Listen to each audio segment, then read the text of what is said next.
இதுவரை செய்திராத, எந்த அறிஞர்களும் செய்திராத ஒரு மாறுபட்ட அணுகுமுறையை மெய்கண்டார் ஒரு உத்தியாக இந்த அவை அடக்கத்தில் செய்திருக்கின்றார்.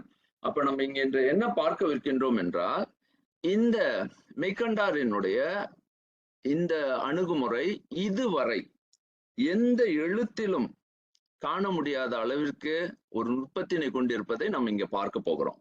இந்த 4 வரிகள்ல உலகத்துல இருக்கக்கூடிய எல்லா நிலைகளையும் உணர்த்தும் வகையில் தான் பெற்ற அந்த முழுமையினை, ஆகம சித்தாந்த மரபினை ஒரு 4 வரியில் உள்ளடக்கிய ஒரு அவையடக்கமாக இந்த அவையடக்கம் இருக்கதை நம்ம பார்க்கலாம். இப்ப நீங்க பார்க்கும் பொழுது இந்த 4 வரி என்ன செய்ய போகின்றது என்று நம்ம இப்ப இன்றைக்கு பார்ப்போம். முதல்ல, தம்மை உணர்ந்து தம்மை உடைய தன்னுணர்வார், எம்மை உடைமை எமை இகழார், தம்மை உணரார் உணரார், உடங்கு இயைந்து தம்மில் புணராமை கீழான் புறன். ஒவ்வொரு சொல்லையும் அதாவது ஒரு மாபெரும் ஞானியின் எழுத்துக்கள் எப்படி இருக்க வேண்டும் என்பதற்கு இது ஒரு உதாரணம். அது ஆங்கிலத்துல முதல்ல நான் படித்து விட்டு இன்று இந்த ஒவ்வொரு வரிகளையும் 1 மணி நேரத்தில் உங்களோடு ஒரு நுட்பமான பார்வையில் மெய்கண்டாரினுடைய ஒரு மிகப்பெரிய ஆன்மீக வெளிப்பாடு உலக உண்மையை உணர்த்தும் வகையில் எவ்வாறு அமைந்திருக்கின்றது என்று பார்க்க போறோம். Those who know their authentic nature and have immense control over themselves, able to understand the presence of supreme intellect within from the knowledge of themselves through their authentic nature.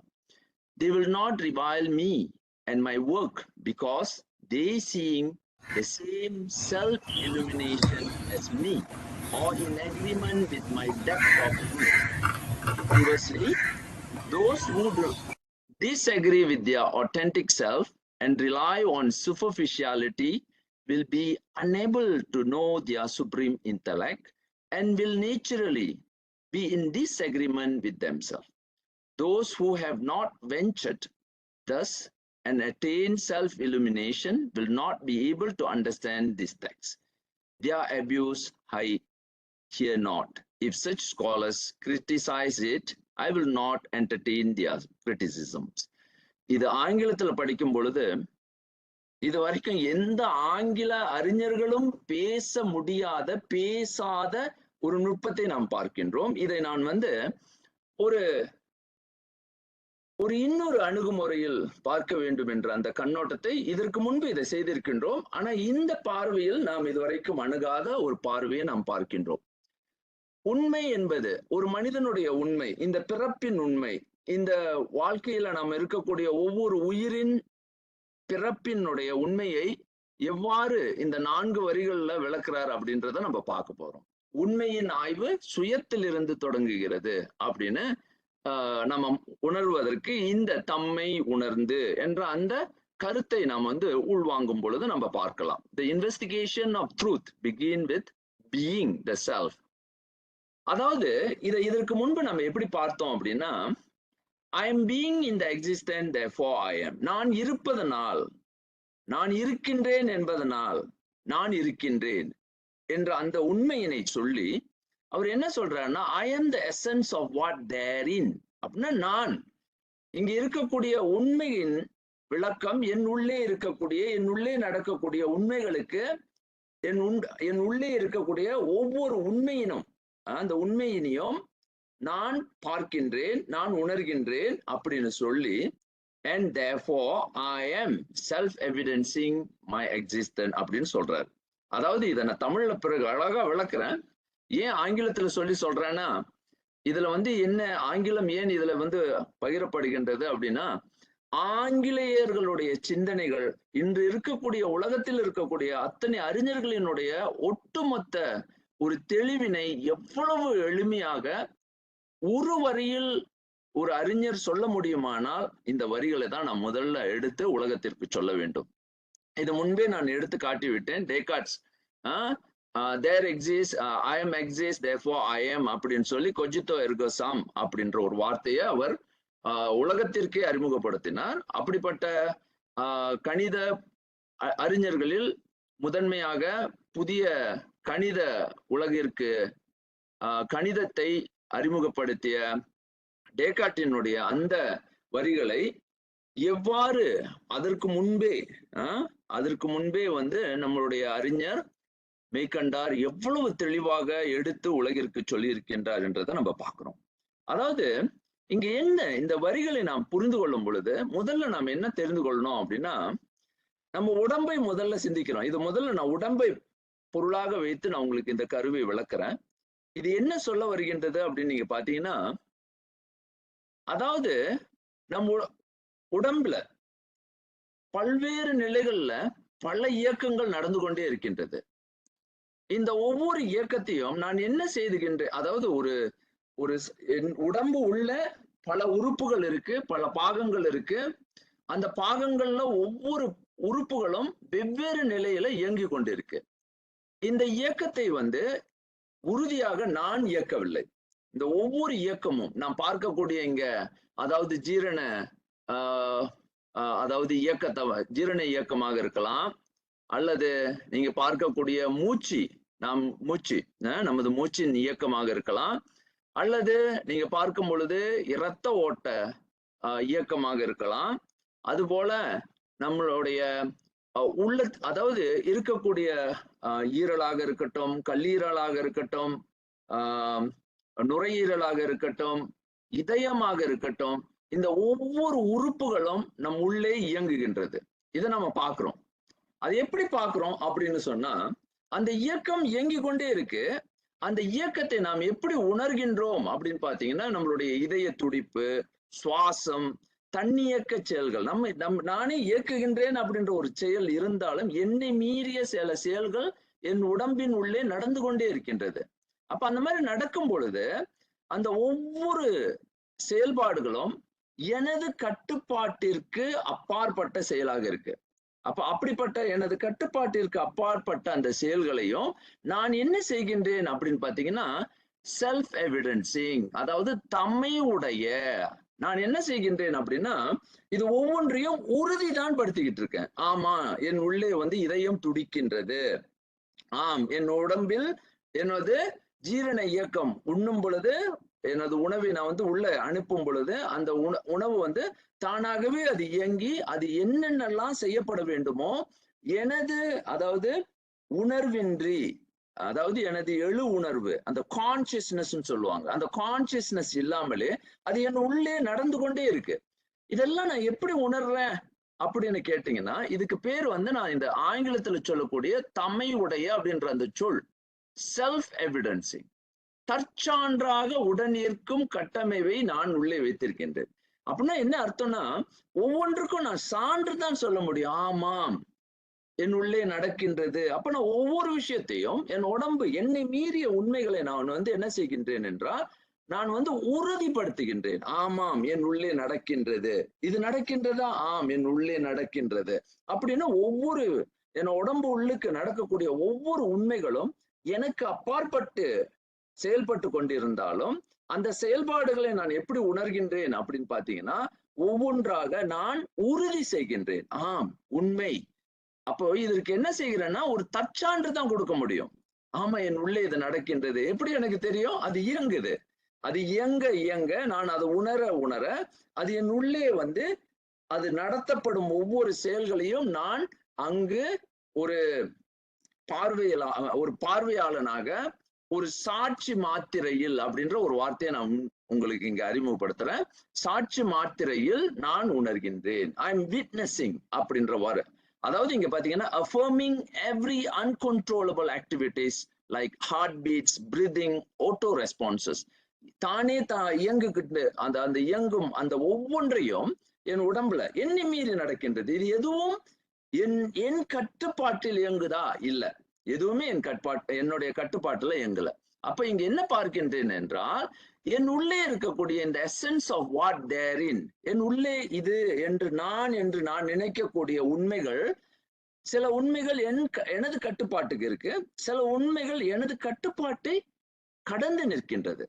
அப்ப இதுதான் எனக்கு வந்து ஒரு வியப்பான உண்மை. அதாவது இப்ப எப்படி இத வந்து சொல்றாங்க அப்படின்னா, தம்மை உணர்ந்து தம்மை உடைய தன்னுணர்வார். அப்ப தம்மை உணர்ந்து அப்படின்ற அந்த பொருள் என்ன அப்படின்னா, முன்பு என்ன பார்த்தோம் அப்படின்னா,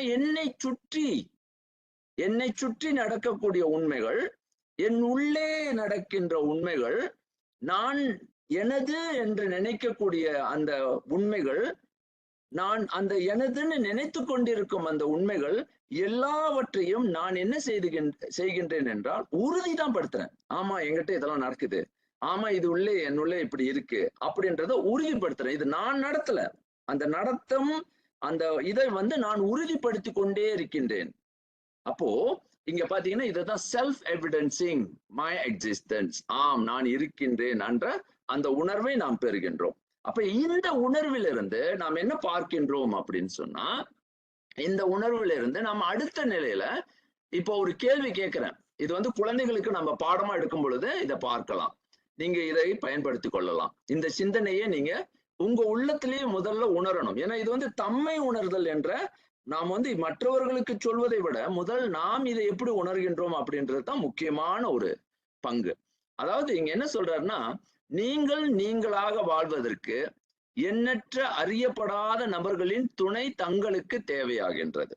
இது எப்படி அப்படின்னு பார்க்கும் பொழுது ஒரு சட்டையை எடுத்துக்கொள்வோம். இந்த சட்டை என்னோடு, நான் இப்போ வந்து சட்டை அணிந்திருக்கிறேன் அப்படின்ற ஒரு கருத்து இருக்கும் பொழுது, இந்த சட்டையை நான் அணிந்திருக்கின்றேன் அப்படின்ற ஒரு கருத்து என் உள்ளே வரும் பொழுது, இந்த சட்டையை அதாவது நான் போட்டிருக்கின்றேன் இந்த சட்டை அப்படின்றது என்னுடைய உடைமை, தம்மை உடைமை அப்படின்ற அந்த கருத்துக்கு வரும். ஆனா இங்க என்ன பொருள் அப்படின்னா, அந்த சட்டைக்கு பின்னே என்னோடு நான் அறியப்படாத எத்தனையோ நபர்களின் துணை அங்கு இருக்கு. அந்த சட்டையோடு ஒட்டி கொண்டிருக்கு. அந்த சட்டையில் அந்த உள்ளே அது வந்து வெளிப்படாமல் அந்த உண்மையை அது வைத்திருக்கின்றது. அப்ப நீங்க பாத்தீங்கன்னா, to become who you aspire to be, you rely on the support of countless unknown individuals. ஒரு சின்ன சட்டைக்கு நாம் இப்ப என்ன பார்க்கிறோம் அப்படின்றத இங்க பார்ப்போம். முதல்ல ஒரு சட்டை உருவாவதற்கு ஒரு விதை, அதாவது பஞ்சின் விதை, அந்த விதையை நடுவு செய்து, அதை நடுவு செய்பவர் ஒருவராக இருந்திருப்பார். அதை நடுவு செய்து, அதை வந்து விவசாயம் செய்து, அதை அந்த மரம் வளர்ந்து, அந்த மரம் வளர்ந்து, அது ஒரு பஞ்சு மரமாக வளர்ந்து, அந்த பஞ்சுகளை எடுத்து இன்னொருவர் கொண்டு அதை கொண்டு போய் ஒரு ராட்டையில் போட்டு, ராட்டையில் வந்து அதை வந்து துணியாக நெய்து, அதன் பிறகு அதை தைத்து, அதை தைப்பவர் இன்னொருவராக இருந்திருப்பார். அதை தைத்த பின்பு அதை எடுத்து அதை வந்து கழுவி சுத்தம் செய்து அதனை எடுத்து ஒரு நூலில் அமைத்து, நூலோடு வந்து அது ஒரு துணியாக அமைத்து, அந்த துணியை வந்து அழகாக ஒரு சட்டை வடிவிற்கு கொண்டு வந்து அதனை ஏற்றுமதி செய்து, அதை வந்து ஒருவர் வந்து பொட்டலம் செய்து, அந்த பொட்டலத்தை வந்து ஒரு கடைக்கு கொண்டு போய் ஒரு அங்காடியில் வித்து, அந்த அங்காடியிலிருந்து நாம் பெறுவது.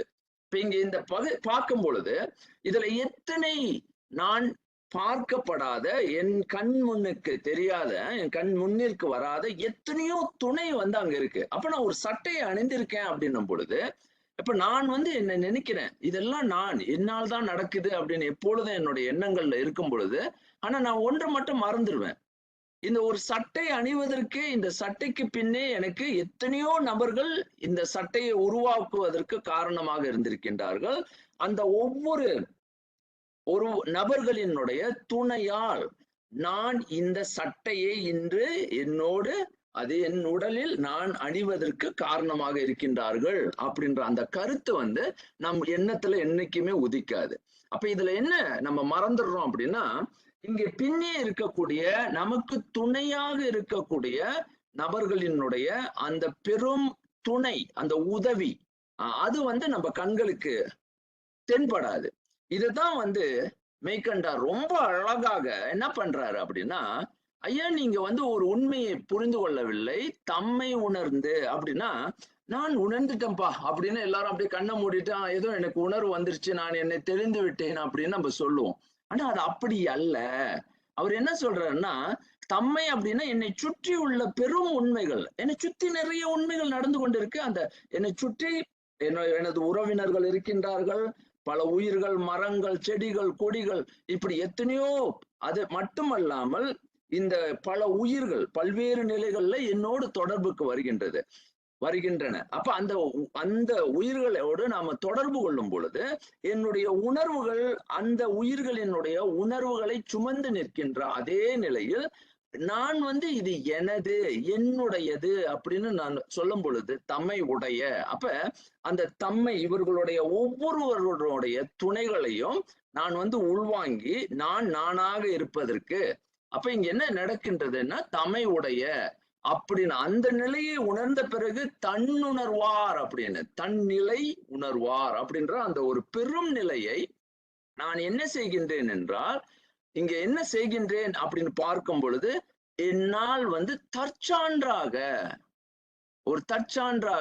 உடன் ஏற்கத்தான் முடியுது. ஆமா, கன்ஃபார்மிங், அஃபர்மிங் அப்படின்னா நான் என்ன செய்யறேன்னா, ஆமாம் இதெல்லாம் எனக்கு நடக்குது அப்படின்னு அந்த ஒரு வேலையை தான் என்னால செய்ய முடியுது. அப்போ அப்படிப்பட்ட ஒரு நிலையில் நான் இருக்கும் பொழுது எனக்கு பின்னே இருக்கக்கூடிய நான் என்று என்னை நான் வெளிப்படுத்தி காட்டும் பொழுது எனக்கு பின்னே ஒரு மறைந்திருக்கும் எத்தனையோ பல்லாயிரம் உயிர்கள் இங்க என்னோட உட்கார்ந்து இருப்பாங்க. இப்ப நீங்க அந்த ஒரு அறையில உட்கார்ந்து இருப்பீங்க. அந்த அறையில உட்கார்ந்து இருக்கும் அந்த அறையை சுற்றியே பாத்தீங்கன்னா பல்லாயிரம் உயிர்களினுடைய அந்த அதாவது அந்த பல்லாயிரம் உயிர்களினுடைய கரு நிலை, அதாவது அந்த பல உயிர்களினுடைய அந்த உருவாக்கங்கள், கொடைகள், அந்த அந்த அதாவது இங்க இருக்கக்கூடிய பாத்தீங்கன்னா ஒரு மின் எலக்ட்ரிசிட்டி இருக்கலாம். நீங்க நினைக்கக்கூடிய அந்த ஒரு சுவிட்ச் பட்டன், அதை யாராவது அங்க உங்களுக்காக செய்து வைத்திருப்பாங்க. இப்ப இந்த மாதிரி ஒவ்வொன்றும் ஒரு அறிவின் புலமாக ஏதோ ஒருத்தர் ஒரு நிலையில ஏதோ ஒரு உயிர் அங்கே அந்த கட்டமைவை நமக்கு செய்து தருகின்றார்கள். இததான் நம்ம பாக்குறது நம்ம கண்ணுக்கு அறவே எட்டாத மாதிரி நம்ம நம்ம வாழ்க்கையை நகர்த்தி கொண்டிருப்போம்.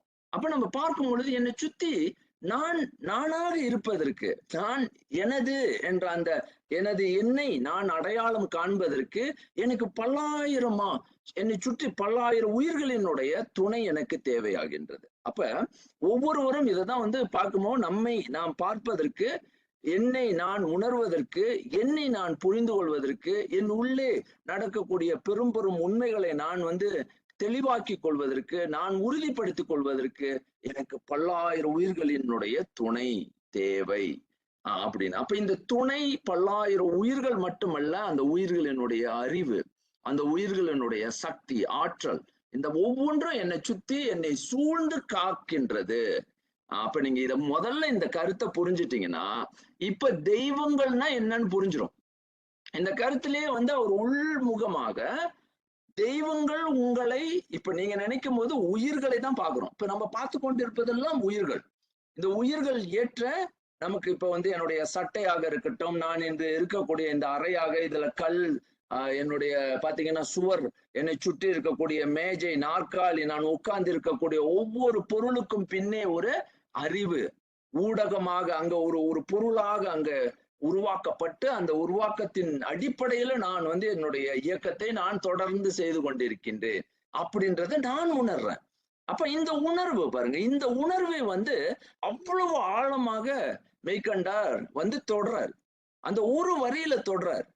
அந்த பாருங்க எவ்வளவு நுட்பமாக தம்மை உணர்ந்து தம்மை உடைய தன் உணர்வார். அந்த தன்னை நான் அப்படின்ற அந்த நான் என்னை தொடுவதற்கு முன்பே நான் என்னென்ன செய்ய வேண்டும் அப்படின்னு சொல்றாரு. இப்ப அடுத்த கட்டத்துக்கு போவோம். அப்ப இங்க 2 விஷயத்தை நான் முதல்ல உங்களுக்கு தெளிவுபடுத்திட்டு மீண்டும் அந்த மெய்கண்டாரினுடைய வரியை நம்ம பார்க்க போறோம். அதாவது மெய்கண்டார் ஒரு எளிய கேள்வியை தான் முதல்ல கேட்கிறாரு. எது இறை, அதாவது எது இறைவனின் மொழி அப்படின்னு கேட்கிறாரு.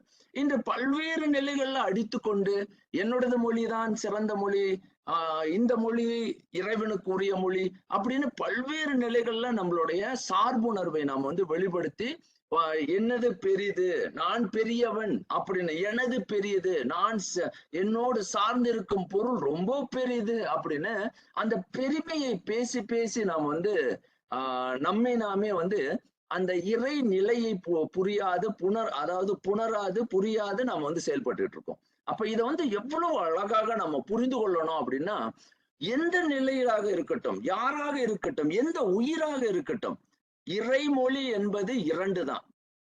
இறைவனின் மொழியாக இருக்கக்கூடியது 2 தான் இருக்க முடியும். நீங்க என்ன மொழி வேணாலும், இப்ப நீங்க சொல்லலாம், என்னுடைய தமிழ் மொழிதான் இறைமொழியாக இருக்க முடியும், வேற எந்த மொழி, அப்படி அந்த மாதிரி தற்பெருமை பேசுவதற்கு இங்கு ஒன்றுமே கிடையாது. ஏனென்றால் இறைவன் படைப்பில் பல்லாயிரம் மொழிகள் இருக்கின்றன. இறைவன் படைப்பில் ஒவ்வொரு எத்தனையோ உயிர்கள் இருக்கின்றன. அந்த ஒவ்வொரு உயிருக்கும் தான் தொடர்பு கொள்ளக்கூடிய ஒரு ஆற்றலும் அதற்கான வழிவகைகளும் உண்டு, இறைவன் வகுத்திருக்கின்றான். அப்ப அந்த நிலையில நாம என்ன புரிந்து கொள்றோம்னா, இறைவனின் மொழி என்ன, இறைமொழி என்பது என்ன?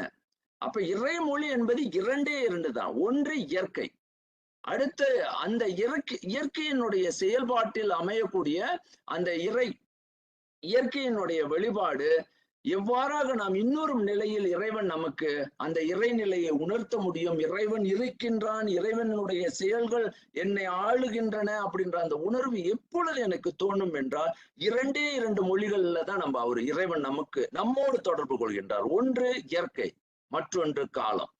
இந்த காலமும் இயற்கையும் நேர்முகமாக அல்ல, மறைமுகமாக நம்மோடு ஒரு மொழியாக நம்மோடு பேசிக் கொண்டிருக்கின்றன. 2ம், அதாவது இயற்கை செயல்பட அந்த இயற்கையின் விளக்கமாக காலம் அமைய, இதுவே இறைவனின் திருநடமாக நம்மோடு மொழியாக இறைவன் பேசுகின்றார். அப்போ இந்த இறைமொழியை தான் நமது முன்னோர்கள் அக்காலத்திலேயே மிக மிக ஆழமாக உணர்ந்திருக்கின்றார்கள். இது ஒரு புத்தகம் கிடையாது, இது ஒரு நூல் கிடையாது. இந்த ஒரு நூலிற்கு நான் என்னை அடிமைப்படுத்தும் அந்த முயற்சிகள் எங்கேயுமே தமிழர் மரபுல அறவே கிடையாது. எப்பொருள் யார் யார் வாய் கேட்பினும், எப்பொருள் எத்தன்மையதாயினும் அப்படின்னு ரொம்ப தெளிவாக, எத்தன்மையதாயினும் அப்படின்னு, எந்த பொருளாக இருப்பினும் அங்க போயிட்டாங்க. அங்க பொருளை குறிப்பாக, அது எந்த பொருளாக இருக்கட்டும், அது போல திருவள்ளுவர் என்ன சொல்றார் அப்படின்னு பாத்தீங்கன்னாக்கா, அதாவது செயற்கை அறிந்த கிடைத்தும் இயற்கை அறிந்து செயல். அப்ப இயற்கை தான் மூலம். நீ என்ன வேணாலும் செய்துக்கோ, உன்னுடைய செயற்கையில நீ என்ன வேணாலும், உன்னுடைய அறிவை எவ்வாறு வேணாலும் நீ உன்னை வெளிப்படுத்தி காட்டிக்கொள்ளலாம், அது செயற்கையே. ஆனா அங்க உண்மை மொழி அதுவல்ல, இறைவன் பேசுகின்ற மொழி இயற்கை. அப்ப இயற்கையை நீ அறியும் பொழுது அங்க இயற்கையின் வழியாக இறைவன் காலத்தை உனக்கு அமைத்து, அதுவே காலமே உனது ஒழுக்கமாக, வாழ்வின் ஒழுக்கமாக, வாழ்வினுடைய பொருளாக, இந்த இயற்கையினுடைய விளக்கமாக, நான் பேசுகின்ற மொழியாக இறைவன் நம்மிடையே இந்த இயற்கையையும் காலத்தையும் ஒரு மொழியாக நம்மோடு வைத்து உறவாடுகின்றார். அப்ப எந்த சூழல்லையும் நாம் எதனை அடிப்படையாக, எதனை சான்றாக எடுத்து நம்மளுடைய சிந்தனை செயல்பட வேண்டும் என்றால் இயற்கையும் காலமும். அதனாலதான் நீங்க பார்க்கலாம், இயற்கையை பற்றிய, காலத்தை பற்றிய ஒவ்வொரு விளக்கமும் நம்மிடையே தமிழர் மரபு இதை ரொம்ப ஆழமாக செலுத்தும். இந்த சிந்தனையை ஆழமாக செலுத்துகின்ற அந்த முறை, இந்த இயற்கையும் காலத்தையும் அறிகின்ற 3 பெரும் நிலைகளை நம்மளுடைய மரபு வகுத்திருக்கின்றது. பின்பு நாம் இதை பற்றியெல்லாம் ரொம்ப ஆழமாக பார்க்க போகின்றோம். நமது மரபு அதை மந்திராயணம் என்றும், தந்திராயணம் என்றும், எந்திராயணம் என்றும் பகுக்கின்றது. அது என்ன மந்திராயணம்? இயற்கையையும் காலத்தினுடைய வடிவாக்கங்களையும் மந்திராயணம். இதை பற்றி மிக விரிவாக பின்பு வரக்கூடிய பாடங்கள்ல நம்ம பார்க்க இருக்கின்றோம். ஆனா இன்றைக்கு நாம் என்ன புரிகிறோம்னா, இறைவனுடைய இந்த இயற்கை காலத்தினுடைய தத்துவத்தை 3 நிலைகள்ல விளக்கி விடலாம். எந்த சயின்ஸா இருக்கட்டும், நீங்க இன்னைக்கு இருக்கக்கூடிய உலகத்துல இருக்கக்கூடிய எத்தனை உண்மைகளை எடுத்துட்டு வந்தாலும் இந்த 3ல் அது அடங்கிவிடும். அதாவது இயற்கை காலத்தினுடைய விளக்கத்தை இந்த மந்திராயணம், தந்திராயணம், எந்திராயணம் செய்துவிடும். மந்திரம் என்பது உள்ளே இருக்கக்கூடிய field science, vibrational field science, pulsational. அது பிறகு இதை பற்றி மிக ஆழமாக பார்க்க போறோம். அதாவது புலத்தினுடைய வெளிப்பாடு, இயற்கையினுடைய புலங்கள், பஞ்சபுலங்கள், இதெல்லாம் அந்த பஞ்சபூதத்தினுடைய விளக்கங்கள் இத்தனையும் இந்த மந்திராயணம் இயக்கத்தினுடைய வடிவாக. தந்திராயணம் என்னும் பொழுது அங்கேதான் இந்த காலம். இந்த தந்திராயணம் என்பதே கால தத்துவத்தினுடைய விளக்கமாக, இந்த ஸ்டேட் பேலன்சி டிரான்சிஷன், எல்லா மாற்றங்களினுடைய உண்மைகளை அந்த தந்திரத்தில் எப்படி உள்ளடக்கப்படுகின்றது என்பதை நாம பார்க்க போறோம். இது மிக நுட்பமாக, திருமந்திரமாக இருக்கட்டும், நமது ஆகம நூல்கள் அத்தனையும் வந்து இது மிக மிக நுட்பமாக இதை விளக்குகின்றது. அதுபோல எந்திராயனம். அடுத்தது எந்திராயனம் என்பது உலகத்தில் வெளிப்பட்டு நிற்கக்கூடிய அத்தனை பொருள்களும், நம்ம பார்க்கக்கூடிய ஒவ்வொரு பொருளும் நம் உடம்பாக இருக்கட்டும், எதுவாக இருக்கட்டும், அது எந்திராயனம். அது வந்து ஒரு ஏன் ஜியோமெட்ரிக்கல் சயின்ஸ் மட்டுமல்ல, அது டைனோசைக்ளிக் டோபோலாஜி. இது பிறகு இதெல்லாம் இது வந்து கலைச்சொற்கள். இந்த கலைச்சொற்களை நம்ம வந்து மேலும் மேலும் இது எப்படி நமது பாரம்பரியத்தில் நமது நம்மளுடைய பண்பாட்டில் இது வந்து ஒன்றி ஊறி கிடக்கின்றது அப்படின்றத நம்ம பார்க்க போறோம். ஒவ்வொரு பொருளின் இயக்கத்தையும் விளக்கும் தன்மையாக, காலத்தினுடைய அருமையை தந்திராயனமாக மந்திராயனமாக இயற்கையே வந்து அதனுடைய வெளிப்பாட்டினுடைய புலங்கள், இன்னைக்கு இருக்கக்கூடிய குவாண்டம் பிசிக்ஸா இருக்கட்டும், எதுவாக இருக்கட்டும், இது அத்தனையும் இந்த மூன்றில் உள்ளடக்கி விடலாம். பிறகு இதை பற்றி மிகவும் ஆழமாக பார்ப்போம். இந்த விளக்கத்தை நமது தொல்காப்பியர் என்ன சொல்வாருன்னா, அதை காண்டிகை என்று விளக்குவார். எப்போடெட்டிக் சீயிங் த்ரூ டெமான்ஸ்ட்ரேஷன். இறைவன் வந்து என்ன செய்கின்றார் என்றால் நம்மை காண செய்கின்றார் அப்படின்னு சொல்றாரு. காண்டிகை நீ பார்த்து அதாவது அதுதான் பாருங்க, மெய்ப்பொருள் காண்பது. அந்த வார்த்தை காண்பது, மெய்ப்பொருள் காண்பது அறிவு. எனக்கு எனது அறிவை என்ன செய்ய முடியும்னா அதாவது இது என்ன சொல்றேன்னா, இதை நாம் வந்து தற்சான்றாக உறுதிப்படுத்தி தான் கொள்ள முடியும். பார்த்து ஆமாம் அப்படின்னு அஃபர்மிங், அதாவது ஒரு வகையான இந்த சாட்சி மாத்திரையில் ஏற்றுக்கொண்டு ஆமாம் இது எனக்கு நடக்கின்றது, இது உண்மை, காண்டிகையாகத்தான் உணர முடியும்னு சொல்றாரு. அப்போ அது மட்டுமில்லாமல் வாழும் உயிர்களாகிய நாம் இறைமொழியை தற்சான்றாக அல்லது சாட்சி மாத்திரையில் உணர்கின்றோம். அப்போ எப்படி உணர்கிறோம் அப்படின்னு நீங்க பாத்தீங்கன்னா, நாம இறைவன் வந்து இயற்கையில் நமக்கு வந்து இந்த உடம்பை கொடுத்து இந்த உலகத்தில் இருக்கக்கூடிய ஒவ்வொரு உயிர்களோடு நம்மை எப்படி உறவாட செய்கின்றார் என்று பார்த்தால், அங்கு நாம் வந்து அந்த உறவாடலுக்கு ஒவ்வொரு பொருளாக இருக்கட்டும், அங்கு இருக்கக்கூடிய மற்ற உயிர்களினுடைய செயலாக இருக்கட்டும், அவை எல்லாவற்றையும் யாவற்றையும் சாட்சி மாத்திரையில் மட்டுமே நான் உணர்கின்றேன் அப்படின்னு தற்சான்றாக. அப்ப as a living species we come to understand the divine language through self evidence or witnessing. என்னால விட்னஸ் பண்ண முடியும், ஆமாம் இது நடக்கின்றது, இது உண்மை அப்படின்னு. அப்ப இறைமொழியை நாம் என்ன செய்கின்றோம், இங்கே இறைமொழியை இவ்வாறு இயற்கையின் காலத்தினுடைய அந்த விளக்கத்தை மந்திராயனமாக தந்திராயனமாக எந்திராயனமாக எப்படி காண்டிகை நிலையில் உணர்கின்றோம் அப்படின்னு சொல்றாரு. இப்ப இந்த வரிகளை எடுத்துக்கொண்டு நம்ம இப்ப என்ன பண்றோம் அப்படின்னா, அடுத்த ஒரு பெரிய உண்மைக்கு போறோம். என்ன பெரிய உண்மைக்கு போகிறோம் அப்படின்னு சொன்னா, இந்த தம்மை உணர்ந்து தம்மை உடைய தன்னுணர்வார், those who know their authentic nature அப்படின்னு சொல்றோம். அப்ப முதல்ல எனது உண்மை நிலையை and have immense control of themselves. யாரு தன்னை அதாவது தன்னை அறிய தனக்கு ஒரு கேடில்லை, மெய்கண்ட இது திருமூலர், தன்னை அறிய தனக்கு ஒரு கேடில்லை அப்படின்னு சொல்லுவார். immense control over themselves. என்னுடைய சுயத்தை நான் அறியும் பொழுது, இங்க நான் வந்து ஆத்தென்டிக் நேச்சர்ன்ற இந்த வார்த்தையை நன்றாக உள்வாங்கிக் கொள்ளுங்க. என்னுடைய உண்மை இயல்பு, அதற்கு வந்து பிறகு ஒவ்வொரு சொல்லையும் நான் வந்து உங்களுக்கு அறிமுகப்படுத்துறேன். உண்மை இயல்பை நான் உணரும் பொழுது நான் என்னை ஆளும் திறனை பெறுகின்றேன். Able to realise the present of supreme intellect. இப்பொழுதுதான் இந்த வரியை சொல்றார்.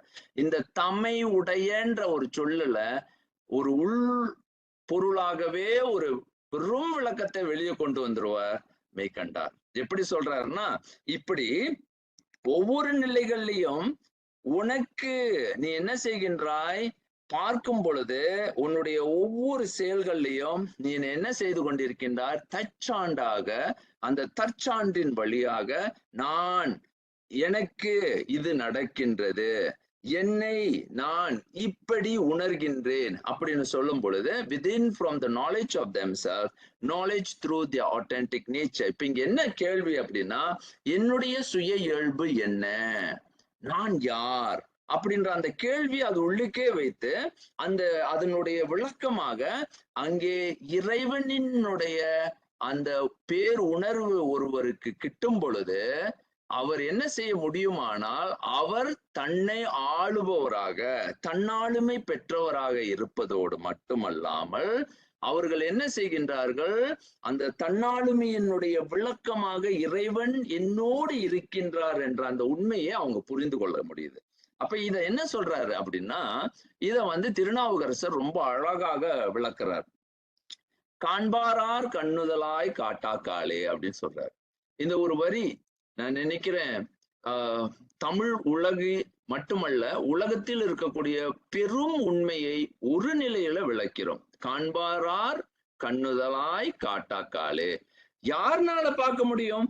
அதை எப்படி சொல்லுவாருன்னா, ரொம்ப அழகா சொல்லுவார். ஆட்டுவித்தால் ஆரொருவர் ஆடாதாரு. அதே போல காட்டுவித்தால் ஆரொருவர் காணாதாரே அப்படின்னா.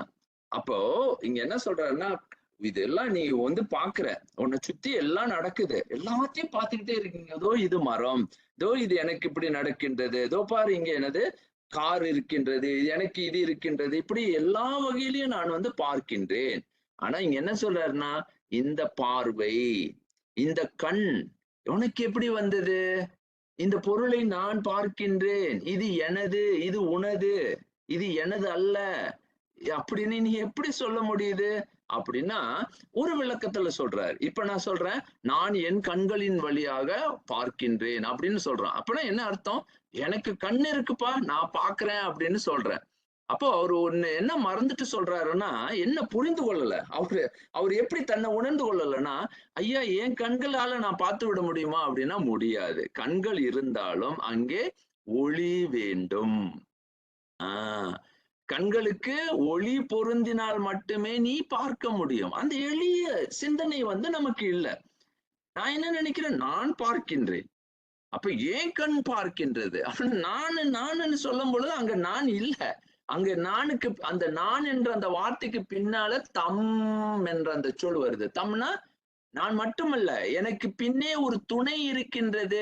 ஏதோ ஒரு துணையாக யாரோ ஒருவர் விளக்கு பொருத்த, அங்க விளக்காக இருக்கக்கூடிய அந்த இப்ப அறையில இருக்கக்கூடிய நான் விளக்கு அங்க பொருந்தி இருக்க, அதை யாரோ பொருத்தி தர, அந்த விளக்கின் வழியாக நான் பார்க்கின்றேன்.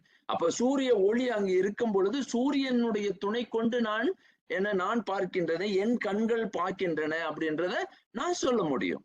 அப்ப இதை என்ன சொல்றாருன்னா பாருங்க, காண்பாரா நீ எப்படி அப்பா பார்க்க முடியும்? உன் கண்களால பார்க்க முடியாது. இருள் சூழ்ந்துருச்சு, உன்னை சுத்தி ஒரு இருள் தான் இருக்கு, நீ எப்படி பார்ப்ப?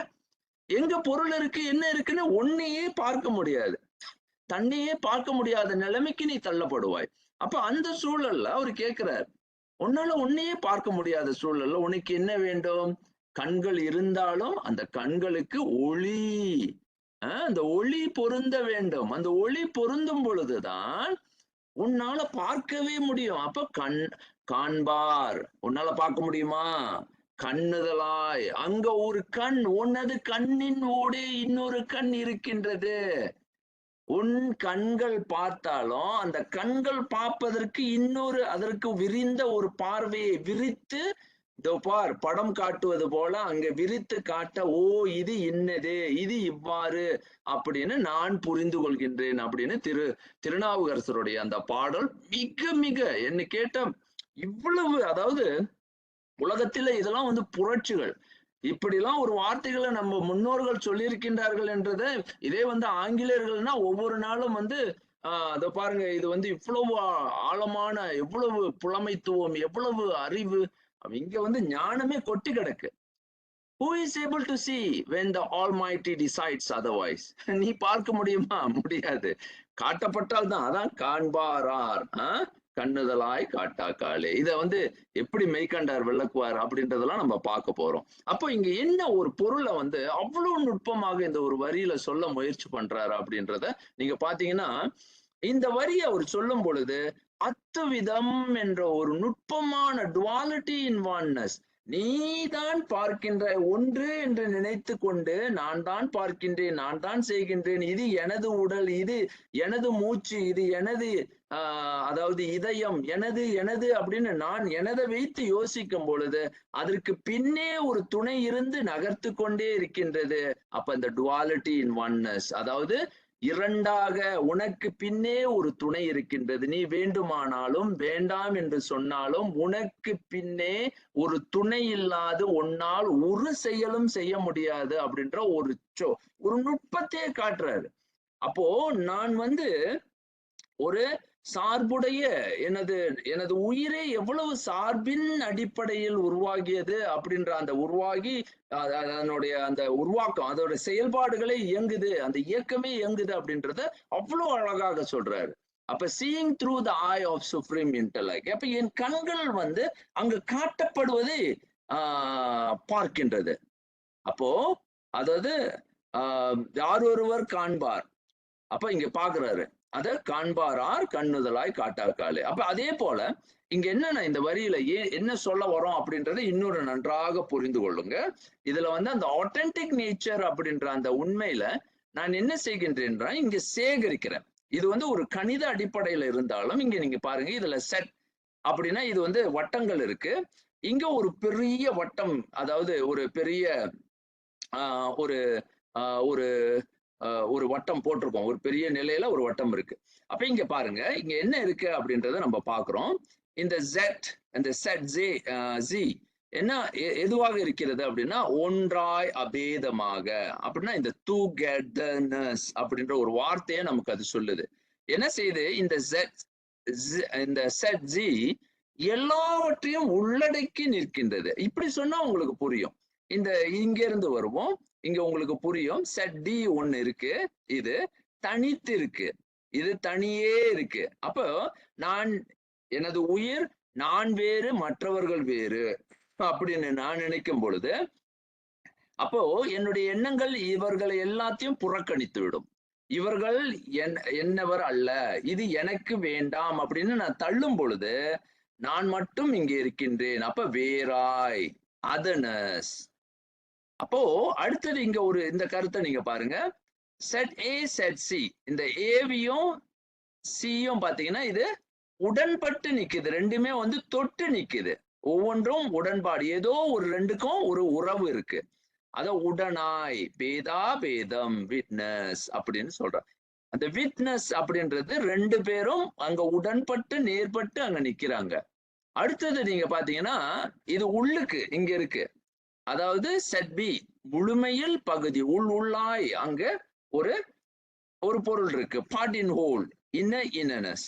அப்போ இங்க எனது உடலின் உள்ளே பல இயக்கங்கள் அப்படி இருக்கும் பொழுது இந்த இயக்கங்கள் எனது கட்டுப்பாட்டில் இருக்கின்றதா, அது இன்னொரு கேள்வி. ஆனா எனது உள்ளே உள் பொருளாக வேறு பொருள்கள் இயங்க, மற்றவை என்னோடு உடனாக நிற்க, மற்றவை அதுவும் கடந்து வேறாக இருந்தாலும் அத்தனையும் உள்ளடக்கி ஒரு பொருளாக என் கண்களுக்கு காட்டக்கூடிய ஒரு கண்கள் இருக்கு, அதுதான் சுப்ரீம் இன்டெலெக்ட். இப்ப நான் என்ன செய்யறேன், என் கண்ணு வந்து நம்மளுடைய ஐம்புலன்களுடைய இயக்கமே வந்து ஒன்னதான் பார்க்க முடியும். ஒன்ன பார்த்துச்சுன்னா இன்னொன்னு பார்க்க முடியாது. ஒன்றை தொட்டு விட்டால், இப்ப நீங்க வந்து பாத்தீங்கன்னா இப்ப இந்த வகுப்பு கேட்கும் போது அங்க காதுகளுக்கு யாரும் பேசிக்கொண்டு இருப்பாங்க, அங்க குருவி பாத்தீங்கன்னா அங்க கீச்சு கீச்சு என்று கட்டி கொண்டிருக்கும். அந்த எந்த ஓசையும் உங்க காதுக்கு வந்து எட்டாது. ஏன்னா அந்த உயிரினுடைய இயல்பு ஒன்றைத்தான் அறிய முடியும், அந்த புலன்கள் ஒன்றைதான் நுகர முடியும். பிறகு இதை பற்றி ஆழமாக பார்ப்போம்.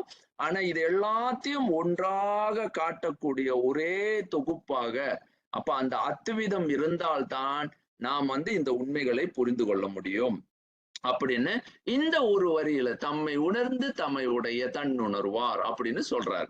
அப்போ இப்ப இது வரைக்கும் நம்ம என்ன பாக்குறோம்னா, நான் என்று என்னை வந்து என்றைக்குமே வந்து நம்ம என்ன நினைக்கிறோம், நான் செய்கின்றேன், என்னால் நடக்கின்றது, என்னால் இவை யாவும் ஆகின்றது அப்படின்னு நான் என்று என்னை நான் என்று அந்த கூறும் பொழுது அந்த நான் என்ற வார்த்தை எந்த அடிப்படையில் உருவாகின்றதுன்னா, நான் இது எல்லாத்தையும் உறுதிதான் படுத்தி கொண்டிருக்கின்றேன். எனது இதயம் துடிக்கின்றது அப்படின்னா என்ன அர்த்தம், நான் எனது இதயம் துடிப்பதை உறுதி செய்கின்றேன் அப்படின்னு தான் சொல்ல முடியுமே தவிர, அது எனது கட்டுப்பாட்டில் இருந்து அது நடக்கின்றதா அப்படின்னா இல்லை. அது என்னை மீறிய ஒரு ஆற்றலில் அங்கு இயக்கப்படுகின்றது. அதற்கு நான் வந்து சான்று, வீட்னஸ் அப்படின்ற ஒரு கருத்து தான் அங்க வருது.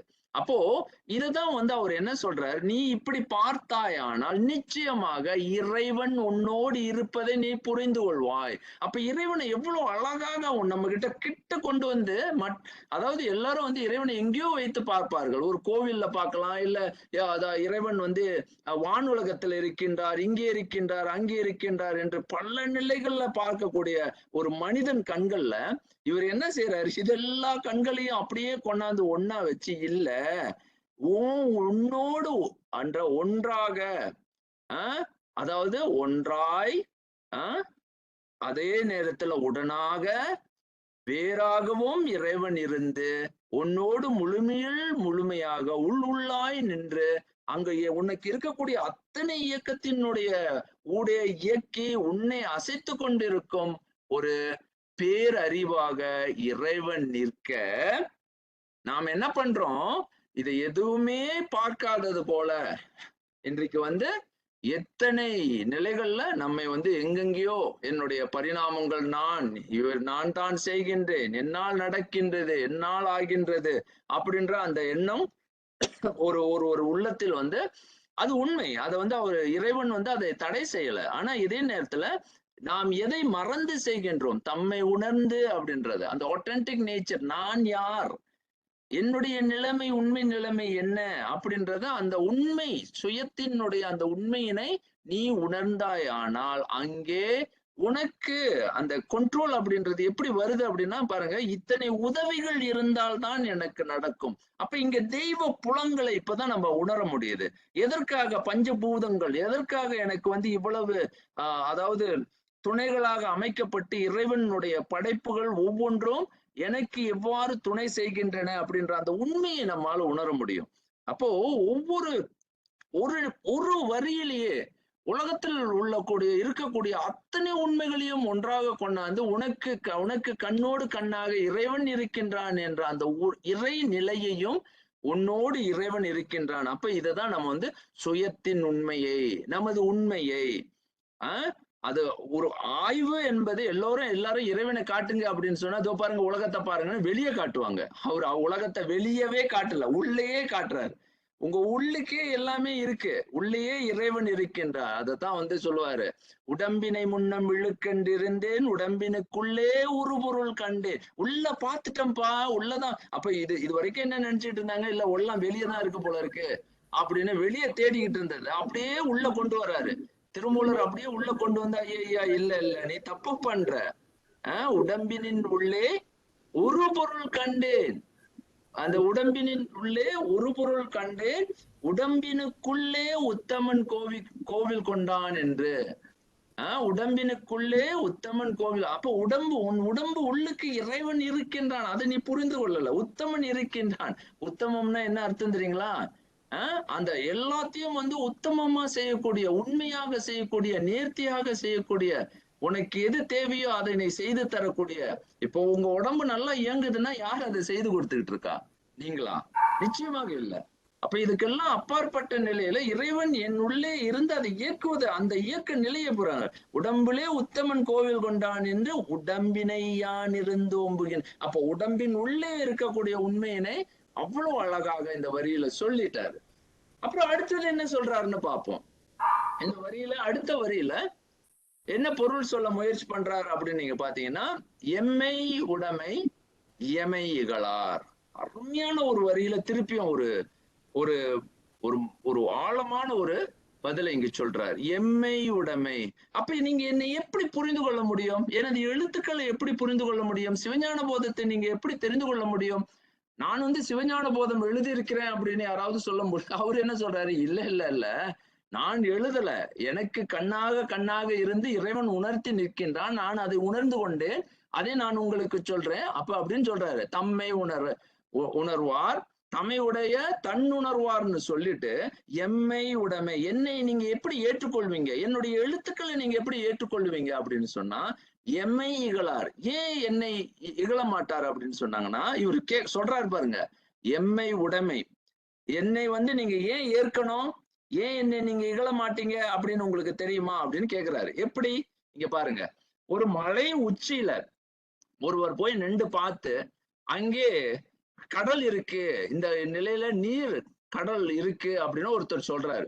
இந்த மலையடி ஓரத்துல ஒருத்தர் கீழே இருக்காரு, மலையடி கீழே இருக்காரு. கீழே அவருக்கு மலை இந்த பக்கம் வந்து மலையின் இந்த பக்கம் தெரியல, அவர் இந்த பக்கம் பார்க்க முடியல. இந்த மாதிரி ஒரு கடல், நீர் எதுவுமே அவருக்கு தெரியல. அப்ப இவர் வந்து சொல்றாரு, ஐயா அங்க கடல் இருக்குப்பா, அங்க நீர் இருக்கு நிறைய, அப்படியே பாத்தீங்கன்னா அந்த நிலப்பரப்புல அவ்வளவு கடல் அலைகள் எல்லாம் இருக்கு அப்படின்னு சொல்றாரு. இவர் என்ன கேக்குறாருன்னா, அந்த மாதிரி ஒண்ணு இருக்கா? உண்மையா? அப்ப இது இது வந்து என்னன்னா, இவருக்கு அந்த உண்மையை பார்க்க முடியாதவர்கள், உண்மையை அந்த நிலையை எட்டாதவர்கள் நிச்சயமாக அதை வந்து என்ன செய்ய முடியாதுன்னா, புரிந்து கொள்ள முடியாது. இப்படிப்பட்ட ஒரு நிலை அங்க இருக்கு அப்படின்னா, நீங்க உண்மைதான் பேசுறீங்களா? இல்ல பொய் பேசுறீங்களா? அப்படின்னு நீங்க கேட்பீங்க. ஏன்னா அங்க அந்த உச்சிக்கு நீங்க செல்லல. அப்ப இது என்ன அர்த்தம்? உங்களுடைய பக்குவம். அப்போ நீ அந்த நிலையில், பக்குவ நிலையில் உணரும் பொழுது, அந்த நிலையை எட்டி ஒருவன் நிற்கும் பொழுது, அந்த உச்சத்தில் ஒருவன் தொடும் பொழுது, அந்த உண்மையினை ஒருவர் உணரும் பொழுது, இதுதான் வந்து ஞானிகளினுடைய நிலை. அவர்கள் ஒரு உண்மையை சொல்லும் பொழுது, அந்த உண்மையை வந்து அவர்கள் உச்சத்தில் நின்று சொல்கின்றார்கள். அப்படி அந்த உச்சநிலையை நான் தொடாத வரை எனக்கு அவர்கள் சொல்வது எதுவோ என்னமோ சொல்றாங்க. அது உண்மையா இருக்கலாம், பொய்யா இருக்கலாம். ஆனா நான் பொய்ன்னு மட்டும் சொல்லக்கூடாது. ஏன் அப்படின்னா, நான் இன்னும் அந்த நிலை அடையவில்லை. அப்ப அவர் என்ன சொல்றாரு? எம்மை உடைமை அப்படின்னு சொல்றாரு. எப்போ என்னை ஏற்றுக்கொள்ளுவீங்க? என்னை இகழ மாட்டீங்க அப்படின்னு கேட்டா, நீங்க வந்து அந்த ஒரு உச்சத்தை முதல்ல உணரணும். அந்த உச்சத்தை எப்படி உணரணும்னு கேட்டா, அவர் முன்பே சொல்லிட்டாரு. அவர் எப்படி முன்பு சொல்லிடுறாருன்னா, பாருங்க இந்த வார்த்தையை அவர் சொல்வதற்கு முன்ன, நீங்க எட்ட முடியும் அப்படின்னா, இந்த நிலையை உணர்ந்தரணும் அப்படின்னு சொல்றாரு. தம்மை உணர்ந்து தம்மையுடைய தன் உணர்வார். அப்ப அதுக்கு முன்னாடி நீங்க என்னென்ன உணர்ந்திருக்கணும்? இயற்கை, காலம் உணர்ந்திருக்கணும். காலம் உங்களை எப்படி ஆட்டி படைக்குது, இயற்கை வந்து எப்படி உங்களோட உறவாடுதுன்னு, அதுக்கு முன்னாடி நீங்க என்னத்த பார்த்திருக்கணும்? நீங்க போட்டிருக்கிற ஒரு சட்டைக்கு பின்னாலே உங்களுக்கு இவ்வளவு துணை தேவைப்படுது. அதுக்கு அவ்வளவு அறிவு துணைகள் தேவைப்படுது அப்படின்றத புரிஞ்சிருக்கணும். அதுக்கு முன்னாடி என்ன தெரிஞ்சிருக்கணும்? உன் உடம்புல இருக்கக்கூடிய நீ அப்படின்னு என்னை நான்னு சொல்லக்கூடிய ஒவ்வொரு பகுதியிலும், ஒவ்வொரு உறுப்புகளும் உன்னுடைய கட்டுப்பாட்டுகளை இயங்கலப்பா, அதை புரிஞ்சு கொண்டாலே போதும் அப்படின்னு உளதாகுதல். அப்ப நீ இருக்கின்றாய் அப்படின்றதுக்கு ஒவ்வொரு படியாக அவர் வந்து ஒவ்வொன்னா தொட்டு தொட்டு சொல்லிட்டு, நீனே உணர்ந்துக்கோ அப்படின்னு சொல்றாரு. அது நான் சொல்லணும்னு அவசியம் இல்ல. எம்மை நீ எப்போ உணர முடியும்? ஆமா, இத மெய்கண்டார் சொல்லியிருக்காரு அப்படின்னு எப்போனா நீனும் அதை உறுதிதான் படுத்த முடியும். தற்சான்றாக ஏற்கத்தான் முடியுமே தவிர, மெய்கண்டார் உண்மை சொல்லவில்லை அப்படின்னு நீ என்னை மறுக்க போவது கிடையாது. அப்ப எப்படிப்பட்ட ஞானம் பாருங்க. இந்த மாதிரி ஒரு ஞானம் வந்து தமிழ் உலகம் மட்டுமல்ல, எந்த அறிஞர் உலகத்துக்கு நீங்க போய் தேடி பார்த்தாலும் இப்படிப்பட்ட ஒரு உறுதியை, அதாவது இந்த மாதிரி உறுதிப்பாடு கொடுக்கிறது எந்த சயின்டிஸ்ட் கூட பயப்படுவாங்க. அப்படி உறுதிப்பாடு கொடுக்கிறாரு. நான் வந்து தொட்டு நான் சொல்லல. இது எப்படி நீ புரிந்து கொள்ளணும் அப்படின்றாரு. அடுத்த வரிக்கு வர்றாரு பாருங்க. அடுத்த வரி எப்பொழுது நாம் நம்மை உணராதவராகிறோம் அப்படின்னா, அந்த ஆத்தென்டிக் செல்ஃப் வந்து அவர் கொஸ்டின் பண்றாரு. ஒரு கேள்வியாக இங்க அமைக்கிறாரு. என்ன சொல்ல வர்றாருன்னா, தம்மை உணரார் உணரார். இப்ப போராட்டமே வந்து நம்மளுடைய போராட்டம் சமய சிந்தனையாக இருக்கட்டும், இன்னைக்கு இருக்கக்கூடிய வாழ்வியல் சிக்கல்களாக இருக்கட்டும், ஒவ்வொரு சிக்கல்களையும் நம்ம வந்து முட்டி மோதி நம்ம பாடக்கூடிய திண்டாட்டங்கள் அத்தனையும் வந்து ஒரு வரியில மீண்டும் உணர்த்துறார். ஐயா நீ ஏன் இந்த மாதிரியான திண்டாட்டம், போராட்டம், உன் வாழ்க்கையில இடர்களும், தளர்வுகளும் எதற்காக நடக்கின்றன அப்படின்னு பார்க்கும் பொழுது, அந்த இடர்வுகள், தளர்வுகள் இதெல்லாம் எவ்வாறு உன்னுடைய ஒரு ஒரு பெரும் மன சிக்கல்களாகவும், மன உளைச்சல்களாகவும், அதாவது அழுத்தங்களாகவும் வெளிப்படுகின்றது. எதற்காக உனக்கு இவ்வளவு ஒரு வெறுப்பு, மற்றவர்களின் மேல வஞ்சம், மற்றவர்கள் மேல காழ்ப்புணர்வு, இப்படி ஒவ்வொரு நிலையிலையும் நம்ம வந்து இன்னைக்கு வந்து உளம் பெருத்து உளம் வந்து அப்படி ஒரு என்னன்னா ஒரு கீழே வழுவி எல்லா அதனுடைய பெரும் அறநிலை வழுவி ஒருவன் நிற்கின்றான் எதற்காக ஒருவன் வந்து அறம் வழுவி நிற்கின்றான் அப்படின்னு பார்க்கும்போது த வர்ச்சுஸ் நம்ம சொல்லக்கூடிய அந்த ஒவ்வொரு புனித நிலைகளையும் நான் ஏன் வழுவி நிற்கின்றேன், அதிலிருந்து எதற்காக வழுவுகின்றேன் அப்படின்னு கேட்டா அவர் ஒரு வார்த்தை சொல்றார், தம்மை உணரார் உணரார். இவங்க என்ன பிரச்சனை அப்படின்னா, இவங்களோட பிரச்சனை மற்றவர்கள் அல்ல, மற்றவர்களை நம்ம வந்து என்ன காரணம் வேணாலும் காட்டி அவர்களை வந்து பிரச்சனைக்கு உள்ள இழுத்து வரலாம். இதுதான் இவர்கள்னாலதான் நான் இப்படி இருக்கின்றேன், எனது வீழ்ச்சிக்கு காரணம் இவர்கள், இன்னவர்கள், இவர்களால் நான் இப்படி இருக்கின்றேன் அப்படின்னு நீங்க எந்த நிலைகள்லயும் குறை கூறி மற்றவர்களையே வந்து ஒரு ஒரு அதாவது எனது வீழ்ச்சிக்கு, எனது தாழ்ச்சிக்கு இவர்கள் தான் காரணம்னு நீங்க பல்லாயிரம் காரணங்களை தேடலாம். நான் ஒரே காரணம் சொல்றாரு, தம்மை உணரார். நீ உன்னை உணராவிடில், நீ உன்னை தெரியாவிடில், உன்னை நீ தெரிந்து கொள்ளாதவரை, உன்னை நீ வந்து அறியாதவரை, அப்ப அதுதான் தம்மை உணர்ந்து தம்மை உடைய அப்படின்ற அந்த அதுதான் வந்து திருமூலர் வந்து மாபெரும் ஞானி. அவரும் அதே தான் சொல்லுவார். அதாவது தன்னை உணரார்.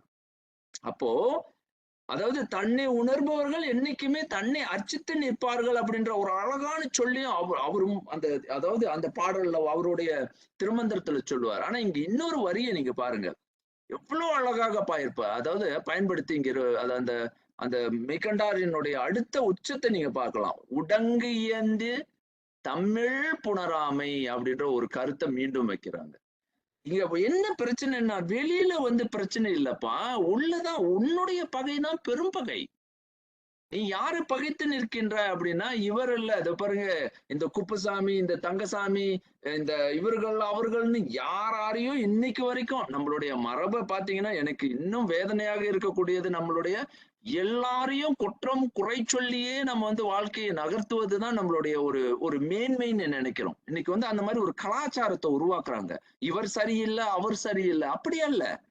அவர் சொல்றாரு, உடங்கு ஏந்து தமிழ் புணராமை. ஐயா, உன் பிரச்சனை உன் உள்ளுக்கே நீ வந்து பிரச்சனை இரு. அதாவது என்ன நினைக்கிற, அங்க இருநிலை, இருமை பெற்று உன்னுடைய நிலையே வந்து நீ உன்னோடு இயைந்து அப்படின்னா என்னன்னா உன்னுடைய நீ ஒத்து போகல. அப்ப இங்க இதுல வந்து இந்த பாடத்தை எடுத்தோம்னா நான் நினைக்கிறேன் மிக மிக ஆழமான மோட்டிவேஷனல் தியரிஸ் எல்லாமே இதுகளுக்கு தான் ஒளிஞ்சு கிடக்கு.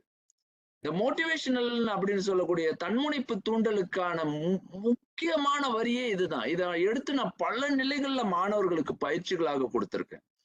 இந்த உடங்கு இயைந்து, ஏன் உன்னோடு இயைந்து போக முடியல, உன்னோடு ஒத்து போக முடியல, நீ வேறு நிலைகள்ல பிரிந்து போகின்ற.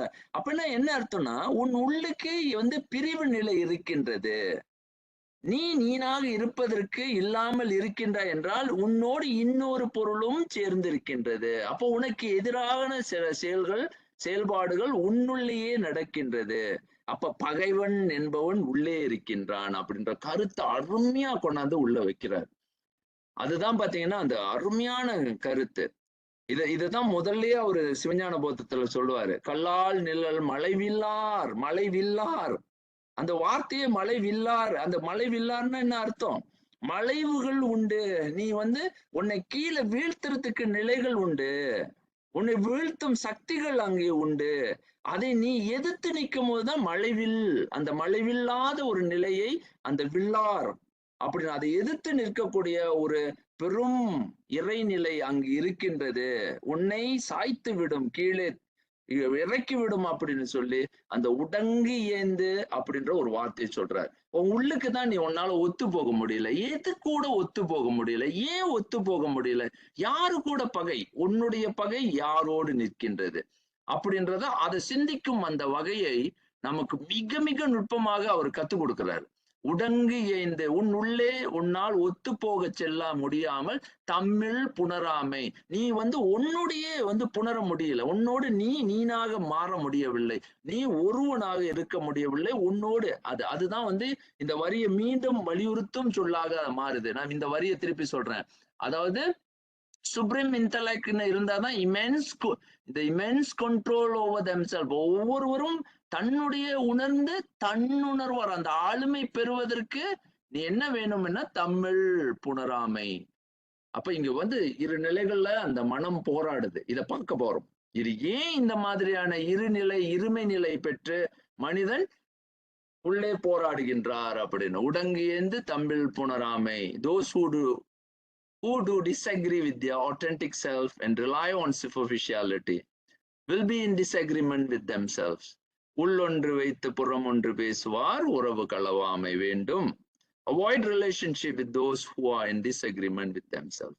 அதாவது இது வந்து வள்ளலார் என்ன சொல்றாருன்னா, ஐயா நீ பாரு, நீ யாரோட எல்லாம் போய் மோதுறன்னா நீ எல்லாரோடையும் போய் மோதுற, ஆனா ஒருத்தவங்களை கவனமா பாத்துக்கோ, ஏன்னா உள்ள ஒண்ணு வச்சு வெளியே வச்சு அப்ப 2 நிலைகள் இருக்கின்றன.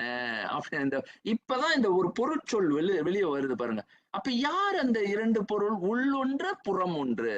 உள்ள ஒரு நிலை, வெளியே ஒரு நிலை. அப்போ நம்ம என்ன பண்றோம் அப்படின்னா, நம்மை நாமே ஒரு நிலை மனிதர்களாக இல்லாமல் நாம வந்து முகமுடிக்காரர்களாக மாறுறோம். அதிகமா நம்ம என்ன செய்யறோம்? முகமுடி போடுறோம். மற்றவங்களை திருப்திப்படுத்துறதுக்கான ஒரு முகமுடி, ஒரு ஒவ்வொருத்தருக்கும் நம்ம வந்து வெவ்வேறு நிலைகள்ல முகமுடிகளை போட்டு நம்மை நாமே ஏமாற்றும் அந்த ஒரு முறைகளை மறுக்கும் வகையில நீனாக இருக்க வேண்டும், எல்லா நிலைகள்லயும் உனது உண்மை, நீனாகவே வாழும் அந்த ஒரு முயற்சி. இது வந்து இதனுடைய எக்ஸ்ட்ரீம் தீவிர நிலையில அது என்னவா மாறுதுன்னா dissociative identity disorder, multiple personality disorder ஒரு மனிதனுக்கு ஏற்பட்டுருது. அப்ப என்னவாவான்? அவன் ஒருத்தர்கிட்ட ஒரு மாதிரி பழகுவான், இன்னொருத்தர்கிட்ட வேற மாதிரி பருவான். அப்போ அவன் வந்து ஒரு தந்தையாக இருக்கும் பொழுது தனது குழந்தைகள்கிட்ட பேசும் பொழுது அவன் ஒரு நிலையில் பேசுவான். அங்க போனோட அது உண்மைதான், அந்தந்த நிலைப்பாட்டுக்கு நம்ம மாறணும். ஆனா இங்க என்னன்னா, உன் நிலையில், அந்த உண்மையில், அந்த உள்பகையில், அந்த உள்பகை. இப்ப பாத்தீங்கன்னா சில பேர் சொல்லுவாங்க, இத பாரு, அவங்க வீட்டுல உள்ள பகையை எடுத்துட்டு வந்து ஒரு டீச்சர் வந்து என்ன செய்யறாங்கன்னா, ஒரு ஆசிரியர் என்ன பண்றாரு, மாணவர்கள்ட்ட காட்டுறாரு. அங்கதான் பாருங்க, அந்த பகை அங்க வெளிப்படும். இதுதான் டிப்ரெஷன். இதுதான் வந்து ஃப்ராய்ட் சொல்லுவாரு. அப்ப நீ இங்க வெளிப்படுத்த முடியலன்னா அது வேற எங்கேயாவது வெளிப்பட்டுரும், நீ உன்னை தடுக்க முடியாது அப்படின்லாம் சொல்லி தருவாரு. அப்ப இத உடங்கு ஏந்து தமிழ் புணராமை, உன் உள்ளே 2 பேர் இருந்துகிட்டு போராடிட்டு இருக்காங்க, அதை நீ சரிபடுத்தி ஒருவராக மாற்றக்கூடிய அந்த நிலைமை உனக்கு வரும், முடியும்னு சொல்றாரு.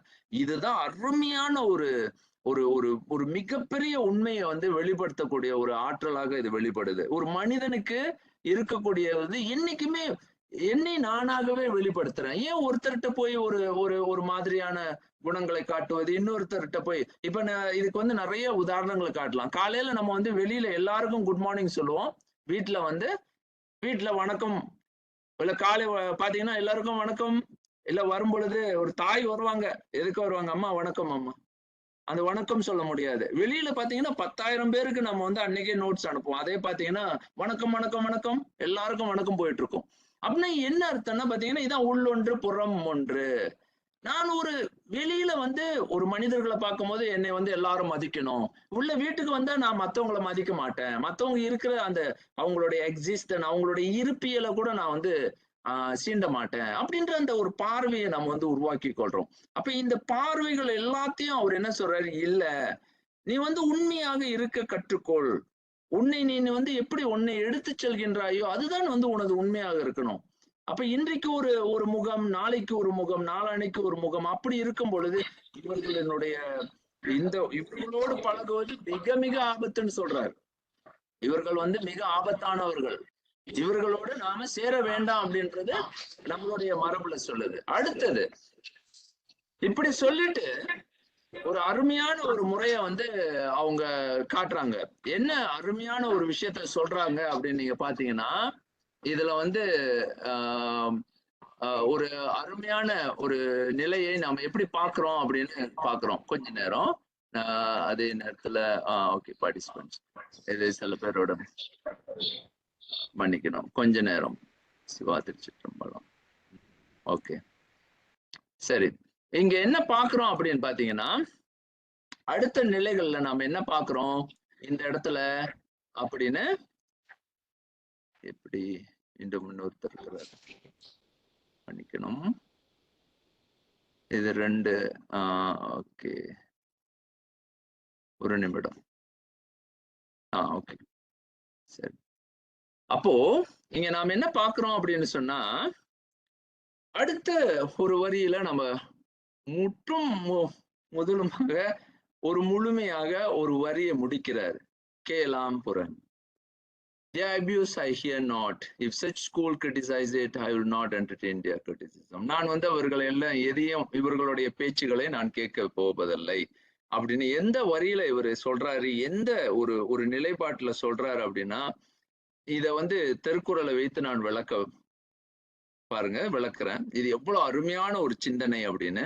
அரங்கின்றி வட்டாடியற்றே நிரம்பிய நூலின்றி கோட்டிக்குழல் அப்படின்னா என்ன சொல்ல வர்றாருன்னா, அரங்கின்றி, அதாவது நிறைய பேர் பேசுறோம், நிறைய விஷயங்களோட வாதிடுறோம், நிறைய வாதங்களை முன்வைக்கிறோம். உலகத்துல பாத்தீங்கன்னா இன்னைக்கு வாதங்கள் அதிகமாக இருக்கு. ஒவ்வொருத்தரும் வந்து அந்த கான்ஃபிளிக்ட் அப்படின்னா பாத்தீங்கன்னாக்கா நம்மளுடைய வந்து பாத்தீங்கன்னா டிஸ்அக்ரிமெண்ட் தொடர்ந்து நடந்து கொண்டு இருக்கு.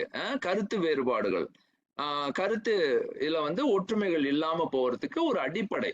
சரி, இந்த அடிப்படையை எப்படி சிந்திக்கணும் அப்படின்றத வந்து திருவள்ளுவருடைய அந்த கேளாம்புறன்ற வார்த்தையை நான் சேர்க்கிறேன்.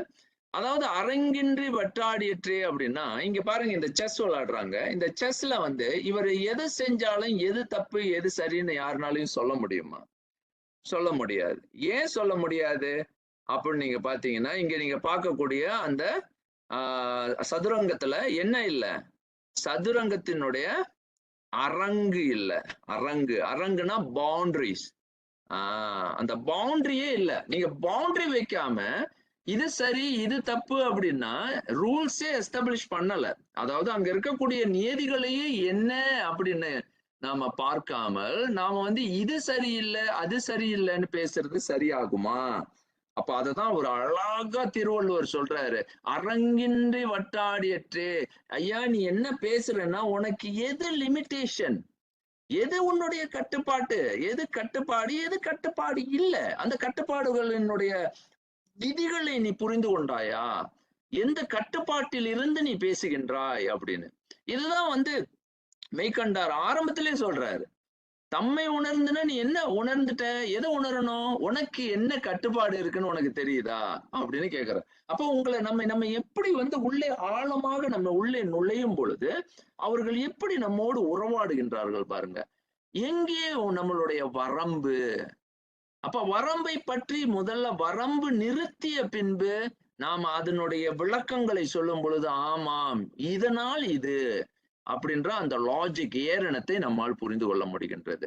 அப்போ வரம்புகளினுடைய கட்டுப்பாடு, இந்த கட்டுப்பாடு இருப்பதனால் இவர் இப்படி இயங்குகின்றார், இந்த வரம்புகள் இருப்பதனால் இவ்வாறு இயக்கப்படுகின்றது அப்படின்றத புரிந்து கொள்ள முடியும். இங்க பேசுபவர்கள் வந்து எது வரம்புனே தெரியாம வரம்பின்றி பேசுவதனால இதெல்லாம் செய்திடலாம், அதை பண்ணிடலாம், இது பண்ணிடலாம்னா அது முடியாது. அப்போ முதல்ல எது வரம்பு அப்படின்னு தெரிந்து கொள்ளணும்.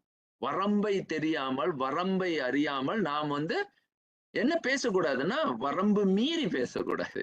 அது சொல்லுவாங்க. ஏன் அப்படின்னா வரம்பே என்னன்னு தெரியாம பேசுபவர்கள்ட்ட நம்ம பேசியும் பயன் இல்லை. அதையும் தெளிவா சொல்லிட்டாரு. ஏன்னா அவங்க இந்த விஷயத்த பாருங்க எவ்வளவு சிஸ்டமேட்டிக்கா, அதாவது முறையே கொண்டு வராரு பாருங்க. ஏன் இவங்க கிட்ட நீங்க பேச முடியாதுன்னா இவங்களுக்கு வந்து தெளிவே இல்லை. ஏன்னா இவங்க கிட்ட உறவு களவாமின்னு ஏன் சொல்றாருன்னா, ஐயா நீங்க அவங்க கிட்ட உறவு கொண்டாலே பிரச்சனை. ஏன் பிரச்சனை அப்படின்னா அவங்களுக்கு எது வரம்புனே தெரியாது. ஏன்னா இன்றைக்கு ஒரு குணம், நாளைக்கு ஒரு குணம், இன்னைக்கு ஒரு முகமுடி, நாளைக்கு ஒரு முகமுடி. அவர்களுக்கு எது உண்மை, எது இன்றைக்கு அவர்கள் எந்த தோற்றத்தில் நிற்கின்றார்கள் அப்படின்னு, எது பொய் தோற்றம் எது மெய் தோற்றம்னு நமக்கு தெரியாது. அப்ப இப்படிப்பட்ட ஒரு மனிதரோடு நாம வந்து ஒவ்வொரு நாளும் வந்து போராட முடியாது. அப்ப என்னன்னா அவங்களுக்கு வந்து வேற விதமான அவர்களுக்கு அதாவது இயற்கை வந்து தண்டனைகள், இயற்கையினுடைய அந்த அதாவது கட்டுப்பாடுகள் அவர்களுக்கு விதிக்கப்படும். அந்த விதியில் இவர்கள் சிக்கப்படுவார்கள். அதனாலதான் பாத்தீங்கன்னா நாம ஏன் வந்து சிறை தண்டனைன்னு சொல்றோம்? சிறை தண்டனை என்ன பண்ணுது? ஒருத்தனை முதல்ல உறவுல இருந்து பிரிக்குது. எல்லா உறவுகள்ல இருந்து அவனை துண்டிச்சு முதல்ல நீ உறவுனா என்ன கத்துக்கோ, போய் உள்ள உட்காரு. தனிமையில அவனை முதல்ல போடுறாங்க. தனிமையில போய் அவனை போடும் பொழுது உறவை கற்றுக்கொள். ஏன்னா நீ வந்து பல்வேறு நிலைகள்ல உறவுகளினுடைய மதிப்புகளை புரிந்து கொள்ளல, ஒவ்வொருவருடைய துணையை புரிந்து கொள்ளவில்லை. அப்போ ஒவ்வொருவருடைய எண்ணங்கள்ல என்னென்ன வஞ்சங்கள் இருக்கு, இதுலயும் புரிந்து கொள்ளணும். மனிதர்களினுடைய இயல்புகளையும் நாம் அறிந்து கொண்ட அதே சூழலில் நாம் எப்படி நம்மை வழி நடத்தி செல்கின்றோம். அப்போ இங்க வந்து என்னோடு இறைவன் இருக்கின்றார், என் உள்ளே இறைவன் என்னை உணர்த்த, இறைவன் உத்தமனாக என் உள்ளே இருந்து என்னை நகர்த்த நான் செயல்படுகின்றேன் அப்படின்ற அந்த எண்ணத்தை முதல்ல ஆழமாக உணர்ந்தவர்கள் நன்றாக சொல்றேன். இது பாடமாக புரிந்து கொள்ளாமல் எனக்கு புரிஞ்சிருச்சு அப்படின்னு சொல்றது வேற. இது ஆழமாக உணர்பவர்கள் தான். உணர்பவர்களுக்கு அவர் சொல்றாரு. இப்போ இந்த வரம்பை இல்லாம பேசுறவங்களுடைய பேச்சுக்களை நான் கேட்க மாட்டேன்னு தள்ளி வைக்கிறார். இந்த மாதிரி ஒரு அவை அடக்கத்தை எங்கேயாவது பார்த்திருக்க முடியுமா? அவையை அடங்கி அவையை பணிந்து நான் பேசணும் அப்படின்னு சொன்னா, இங்க மெய்கண்டார் அவையை பணிந்தா பேசுறாரு.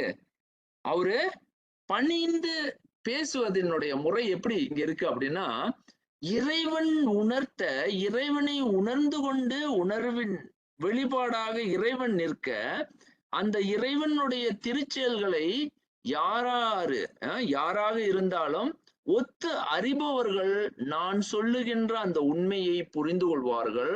ஏனென்றால் அது இறைவனினுடைய எனக்கு பின்னே இருந்து என்னை வழிநடத்தும் அந்த இறை செயலின் வெளிப்பாடுகளை தான் நான் வெளிக்கொணர்கின்றேனே தவிர, அங்கே எனது கருத்துக்களை எனது முன்னிறுத்தாமல் நான் கூறக்கூடிய அந்த உண்மைகள் எப்படிப்பட்ட உண்மைகள் என்றால், உன்னை நீனே கலனாக, அதாவது இங்க பாத்தீங்கன்னா ஒரு எக்ஸ்பெரிமெண்டல் லேப்பா நீ உன்னை மாத்திக்கலாம். மாத்தி அந்த நிலையில் நாம் எனக்குள்ளே நடக்கின்ற அந்த போராட்டத்தை நீங்களே ஒரு பரிசோதனை கூடமாக கண்டு, ஏன் என் உள்ளத்துல இப்படி சண்டை நடக்குது, இந்த சண்டையை என்னால நிறுத்த முடியாதா அப்படின்னு நீங்களே உணர்ந்து, இல்லையே இந்த தெளிவு எனக்கு இந்த பிரச்சனைக்கு தீர்வாக மாறுதே அப்படின்னு நீங்களே உணர்ந்து, அந்த நிலையில நீங்களே இதுதான் செல்ஃப் ரியலைசேஷன். பாருங்க, முழுக்க முழுக்க தன்னிலை உணர்தலினுடைய ஒரு விளக்கத்தினை ஒரு 4 வரியில பேசுறாரு. அப்ப தன்னை அறிதல் அப்படின்ற ஒரு உண்மை ஒன்று உண்டு. அந்த தன்னை அறிதலின் வழி இறைவன் என்னை செலுத்துகின்றார் என்ற அந்த மாபெரும் அறிவியலும் ஒருவன் உணர்கின்றான் அப்படின்னு சொல்லி அவரு இந்த வரியை முடிக்கின்றார். அப்போ நீங்க பாத்தீங்கன்னா இந்த பாடலை மீண்டும் ஒரே ஒரு முறை பார்த்துட்டு இப்ப அடுத்த அந்த ஒரு கொஞ்சோண்டு முடிச்சிடுறேன். அதுக்கு பிறகு இந்த பாடம் தம்மை உணர்ந்து தம்மை உடைய தன்னுணர்வார் எம்மை உடைமை எமையிகளார் தம்மை உணரார் உடங்கு இயைந்து தம்மில் புணராமை கேளாம் புறன். அருமையான ஒரு அவை அடக்கம். இன்றைக்கு நம்ம அவை அடக்கத்தை இன்று முழுமையாக முடிக்கின்றோம். ஏன் அப்படின்னா, இந்த வரிகள்ல இருக்கக்கூடிய ஒவ்வொரு உண்மைகளும், அந்த ஒவ்வொரு உண்மைகளின் இருக்கக்கூடிய அந்த மொழி, இறை மொழியை எப்படி புரிந்து கொள்வது, இறைவன் என்னோடு கண்ணாக இருக்கின்றார் அப்படின்ற அந்த ஒவ்வொரு விஷயத்தையும் ஒரு 4 வரிகள்ல நான் அசைக்கப்படுகின்றேன், நான் ஆட்டுவிக்கப்படுகின்றேன், எனது ஆட்டுவிப்பிற்கு இறைவன் துணையாக இருக்கின்றார், அந்த துணையை நான் புரிந்து கொள்ளும் பொழுது இறைவன் என்னோடு இருந்து செயல்படுவதை நான் உணர்கின்றேன். இதுதான் அருளாளர்களினுடைய பார்வையாக முன்வைத்து இறை தெய்வங்களினுடைய துணைகளையும் இங்க அழகாக சொல்றாரு. இங்க இப்ப நிறைய பேர் என்ன பேசுறாங்கன்னா, இறைவன் துணையெல்லாம் தேவையில்லைங்க, நானே எல்லாம் பண்ணிடுவாங்க. இதெல்லாம் நடக்கக்கூடிய காரியம் அல்ல. எனக்கு ஒரு சாதாரண, அதை மீண்டும் சொல்றேன், இங்க ஒரு சட்டையை பற்றி நினைக்கும் பொழுதே நான் எத்தனையோ பேருக்கு நன்றி கடன் பட்டிருக்கேன். அந்த நன்றி உணர்வை பெறும் பாருங்க. அப்போ ஒருவர் செய்த நன்றியை நம்ம என்றென்றைக்கும் மறக்க கூடாதுன்னு திருவள்ளுவர் சொல்லிட்டு இருக்கிறது போல, நம்ம என்ன முதல்ல புரிந்து கொள்ளணும்னா, அந்த நன்றி உணர்வை முதல்லயே இங்க வகுத்துறாரு. அந்த நன்றி உணர்வினையே நமக்கு என்னன்னா ஒரு விதமான மதிப்பு, ஒருத்தர் மேல நம்ம ஏற்படக்கூடிய அந்த மரியாதை, இதெல்லாம் என்னால் இயக்கப்படுவது அல்ல, என்னோடு இருந்து பல உயிர்கள், பல நபர்கள், பலரினுடைய துணையில் நான் இயங்குகின்றேன். அப்படி இருப்பினும் அந்த துணை எனக்கு எவ்வளவு எளிமைப்படுத்துகின்றது எனது வாழ்வை, இறை நிலையை உணர்த்துவதற்கு எனக்கு எவ்வளவு செம்மை செய்கின்றன அப்படின்றத நாம புரிந்து கொள்றோம். அப்போ இதுல இருந்து பாத்தீங்கன்னா ஒரு சோசியல் சைக்காலஜிக்கல் ஆஸ்பெக்ட், அதாவது எங்க தொட்டு எங்க முடிக்கிறாருன்னா பாத்தீங்கன்னா பிசிக்கல் உள்ள வெளியே இருக்கக்கூடிய அத்தனை உண்மைகளையும் என்னுடைய தொடர்புகளையும் எடுத்து அப்படியே சைக்காலஜிக்கல், அதாவது உளவியல் நிலையில கொண்டு உளவியலுக்கு உள்ளே இருக்கக்கூடிய ஊடே இருக்கக்கூடிய அத்தனை எல்லாவற்றையும் இதுல பகுத்து பேசலாம். இதற்கு முன்பு நான் அதை தான் செய்ய முயற்சி பண்ணேன். ஆனா இது வந்து ரொம்ப அதிக காலம் எடுப்பதனால இதை வந்து குறைத்து இன்றைக்கு வந்து ஒரு ஆழமான இன்னொரு ஒரு பகுதியை உங்களோடு பகிர்ந்து கொள்ளலாம் அப்படின்ற ஒரு காரணத்திற்காக. அப்போ அடுத்த பாடமாக நம்ம என்ன செய்ய இருக்கின்றோம் அப்படின்றத நான் இப்பயே வந்து உங்களுக்கு ஒரு புரிதலாக சொல்லிடுறேன். நேரம் ஆயிருச்சு. இதுக்கு மேல நான் நேரத்தை எடுத்துக்கொள்ள விரும்பல. ஒரு பாடல். ஆனா இந்த கேளாம் புறன்ற அந்த வரியில இப்ப நம்மளுடைய சிக்கல் என்ன அப்படின்றத முதல்ல அந்த சிக்கலை மட்டும் புரிந்து கொள்வோம். சரி ஐயா, இந்த இந்த ஒரு 4 வரிகள் எனக்கு விளக்கமாக புரிந்தாலும் எனக்கு என் உள்ளே இன்னும் அந்த தெளிவின்மை, அதாவது ஒவ்வொரு நிலையிலும் ஏதோ ஒரு சிக்கலாக எங்கேயோ புரிதல் வருவதற்கு கடினமாக இருக்கிறது. அது எப்படி? அப்ப எனக்கு ஏன் இந்த மாதிரியான சிக்கல்கள்ல நான் வந்து என்னை நான் வந்து ஆட்படுத்திக் கொள்கின்றேன் அப்படின்ற அந்த கேள்விகள்லாம் வரும் பொழுது இங்க வந்து முதல்ல இந்த அரங்கின்றி வட்டாடிற்றே, அந்த வட்டாடிற்றேன்ற அந்த வார்த்தையை நான் மீண்டும் உங்களுக்கு வலியுறுத்தி சொல்றேன். அதாவது ஒரு புவர் ஸ்காலர்ஷிப் அப்படின்றது எனக்கு வந்து அந்த தெளிவின்மை எதனால வருது அப்படின்னா டைஸ் வித்வுட் பாட். அப்படின்னா எது என்னுடைய பவுண்டரி, எது என்னை கட்டுப்படுத்துது, அப்ப எது என்னுடைய விதியாக அது அந்த பவுண்டரி என்னன்னு எனக்கு தெரியல. எது எனக்கு எனக்கு என்னை இப்ப நான் வந்து இந்த மாதிரியான உணர்வுகள்ல இருந்து என்னை உடைத்து கொண்டு வெளியே வருவதற்கு என்ன கட்டாக இருக்கின்றது, என்னை எது கட்டி போடுது, எது எனக்கு வந்து ஒரு கட்டை எனக்கு உருவாக்கி கொடுக்குது, இந்த கட்டு எது அப்படின்றது எனக்கு இன்ன வரைக்கும் புரிய மாட்டேங்குது. அப்படின்ற அந்த கேள்வி கேட்பவர்களுக்கு அடுத்த பாடமாக நான் என்ன செய்ய இருக்கின்றேன், அடுத்த இந்த வரக்கூடிய அதாவது கடந்த பாடங்களை எல்லாம் தோடாமல் இந்த வரப்போகின்ற இந்த 4 வாரங்கள்ல குறைந்தது நமது சமயத்தினுடைய ஒட்டுமொத்த விளக்கத்தையும் இதுல செய்ய போறேன். ஏன் அப்படி செய்யணும் அப்படின்னு சொன்னா, இதுல வந்து நீங்க பாத்தீங்கன்னா சிவஞான மாபாடியம் பாடும் பொழுது, அதாவது விளக்கும் பொழுது சிவஞான மாபாடியத்துல சிவஞான முனிகள் என்ன செஞ்சிருப்பாரு அப்படின்னு பாத்தீங்கன்னா, இந்த ஒரு 4 வரிக்கு அவர் வந்து ஏறக்குறைய ஒரு ஒரு முழு நூலே எழுதியிருப்பாரு. அது ஒரு முழு நூல் போல. அவ்வளவு உலகத்துல இருக்கக்கூடிய எல்லா சமயங்களையும் எல்லா விளக்கங்களையும் ஒன்றே இணைத்து தொகுத்து சேர்த்து இந்த இந்த அறிவு எப்படிலாம் இயங்குது அப்படின்ற அந்த ஒரு பார்வையை செய்கின்ற முயற்சி. இதைதான் சித்தியார் செஞ்சாரு, சிவஞான சித்தியார்.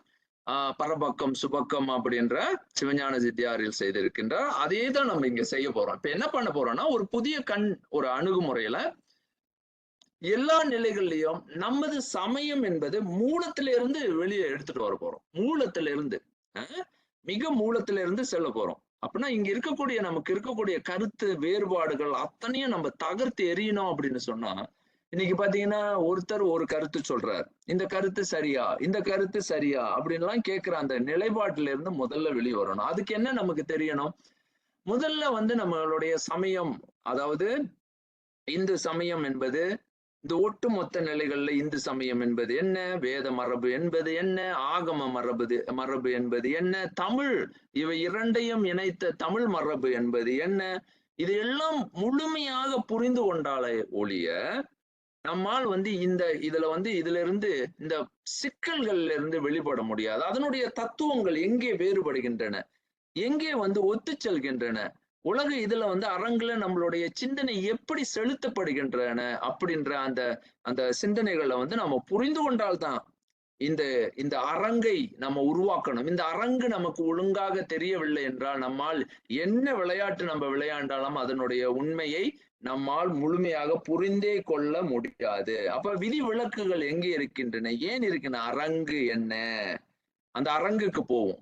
அப்ப அந்த கேளாம் புரன்ற அந்த வார்த்தைகளை விட்டு நாம போக வேண்டிய அடுத்த கட்டம் இந்த உடங்கி இந்த தமிழ் புணராமை எதற்கு என் உள்ளே நடந்து கொண்டே இருக்கின்றதுன்னா அரங்கு என்னன்னு எனக்கு தெரியல.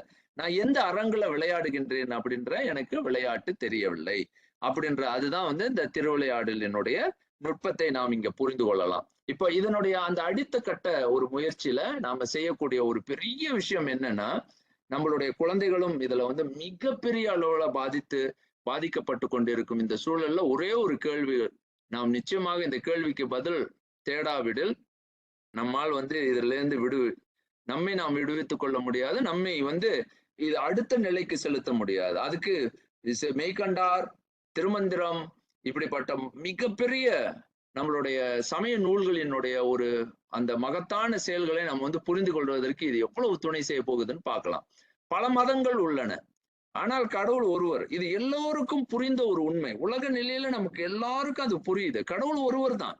அதுல கூட சில பேருக்கு குழப்பம் இருக்கு. கடவுள் ஒருவர் தானா, இல்ல நிறைய தெய்வங்கள் இருக்கிறாங்களே, இது எப்படி புரிந்து கொள்றது அப்படின்ற கேள்விகள் இருந்தாலும், அடிப்படையில் ஒரு நிலையில் நாம எல்லோரும் ஒத்து செல்லக்கூடிய ஒரு ஒரு ஒரு மிகப்பெரிய உண்மை, கடவுளின் ஒருவர், கடவுள் ஒருவரே அப்படின்றது தெளிவான ஒரு உண்மையாக. அதுல நாத்திகரை விட்டுருவோம். நாத்திகர் கடவுளே இல்லைன்ற கருத்துல அவங்க இருப்பாங்க. அப்படி இருந்தாலும் இங்க மதங்களை பற்றிய ஒரு கோட்பாட்டின் வழியாக நான் பிறகு நாத்திகரை தொடுகின்றேன். இங்க பல மதங்கள் உள்ளன, ஆனால் கடவுள் ஒருவரே. எனவே எந்த மதம் கடவுளின் உண்மையை வெளிப்படுத்துகிறது? பல மதங்கள் பேசுது, இதெல்லாம் பேசுது. இப்ப மற்ற மதங்களை பற்றி நம்ம தொடாம எப்படி நம்ம மதத்தை பற்றி புரிந்து கொள்வது அப்படின்றதுக்கு முதல்ல வரம்பு தெரியணும். அப்ப but there is only one God, so which religion truly reveals the truth of God. இப்ப இங்க என்ன பிரச்சனைனா, இப்ப என் சமயம் தான் உண்மை, உனது சமயம் தான் உண்மைன்னு இப்ப எல்லாரும் ஒரு ஒரு பெரிய ஒரு போராட்டம். இப்ப இங்க என்ன வருதுன்னா, திருப்பி மீண்டும் மீண்டும் இந்த போராட்டம். அப்ப அந்த இதுல சமயம் மட்டுமல்ல, கொள்கைகள், பல கொள்கைகள் உள்ளே என்னது கொள்கை பெரியது, உனது கொள்கை பெரியது அப்படின்னு கொள்கைகள் பேச ஆரம்பிச்சுட்டாங்க. அப்ப இந்த கொள்கைகள்ல இருந்தெல்லாம் எப்படி நாம் விடுவித்துக் கொள்வது அப்படின்ற அந்த கேள்வி வரும் பொழுது, இதுக்கு ஒரே ஒரு பதிலாக நாம இப்ப எப்படி சிந்திக்க போறோம்னா, இதைதான் சிந்திக்க போறோம். இதை நான் இப்ப படிக்கல. இதை அடுத்த வாரம் நாம எந்த ஒரு மதம், எப்படி நாம மதம்ன்ற அந்த கருத்தை எப்படி உள்வாங்குறோம், மதம்ன்றதை எப்படி வரையறை செய்கின்றோம். இப்ப இதுல இருந்து ஒரு மிகப்பெரிய அறிவியலை நம்ம வெளியே எடுத்து கொண்டு வர போறோம். இதை எடுத்துட்டு எல்லோருக்கும், எந்த மொழியினராக இருக்கட்டும், எந்த இனத்தவர்களாக இருக்கட்டும், எந்த மதத்தினராக இருக்கட்டும், இவர்களுக்கு ஒரு மொழியில் பதில் சொல்வது. ஒரு மொழியில், அதாவது அது இன்னைக்கு என்ன பிரச்சனை அப்படின்னா, இந்த லாஜிக்ஸ் அப்படின்ற அடிப்படை மட்டும் இல்லை. இப்ப இன்னைக்கு சயின்ஸ் எப்படி எல்லா நிலைகள்லையும் எல்லோருக்கும் ஒரு மொழியாக பேசப்படுகின்றது. இப்ப சயின்ஸ் விளக்கும் பொழுது எல்லோரும் ஏற்றுக்கொள்வார், ஆமா அப்படின்னு. ஆனா அதுலயும் அவங்களுக்கு கருத்து வேறுபாடுகள் இருக்கு. ஏன்? அது நம்பிக்கை. நம்பிக்கையில வேறுபாடுகள் வரும் பொழுது அங்கே பிரச்சனைகள் வந்துருது. அப்ப இது எப்படி நம்ம கையாள போகின்றோம் என்று அடுத்த பாடத்தில் பார்க்க போகின்றோம்.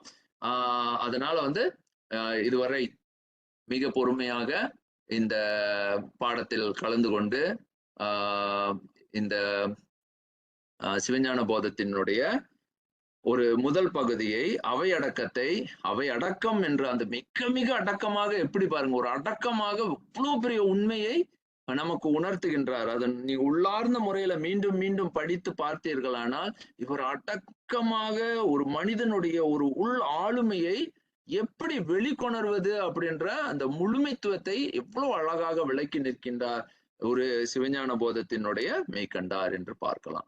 ஆகவே இதுவரை பொறுமையாக கேட்ட உங்கள் அனைவருக்கும் எனது இறைவனின் திருவடியை வேண்டி, சிவஞான போதத்தினுடைய அதாவது மகா ஞானி, மகா அறிஞர் அப்படின்னு சொல்லக்கூடிய, ஏன்னா இங்க இருக்கக்கூடிய நம்மளுடைய பாத்தீங்கன்னா ஒவ்வொரு நிலைகளையும் அவ்வளவு பெரிய, இப்ப மெய்கண்டாரை ஓதுபவர்கள் அப்படின்ற கருத்து இல்ல, மெய்கண்டாரை துதிப்பவர்கள். இங்க என்னன்னா இந்த மாதிரியான அறிவு புரட்சிகளை, உலக உண்மையினை, உலகத்தினுடைய தெளிவினை, அதனுடைய உண்மையை அதுவாகவே நமக்கு ஒரு அறிவியலாக எடுத்து கூறக்கூடிய இந்த மாதிரியான ஒரு உண்மைக்கு பாத்திரமான இவர்களை மனதில் உள்வாங்கி அந்த சிந்தனையை ஒரு வாரம் நமக்கு சிந்திக்கிறதுக்கு நிறைய நேரம் இருக்கின்றது. சிந்தித்து செயல்படுவோம் என்று சொல்லி, சிவா திருச்சிற்றம்பலம். நமச்சிவாய வாழ்க, நாதன் தாழ்வாழ்க, இமைப்பொழுதும் நம் யாவர் நெஞ்சிலும் நீங்காதான் தாழ்வாழ்க. சிவாய நம. போற்றியோ நம சிவாய.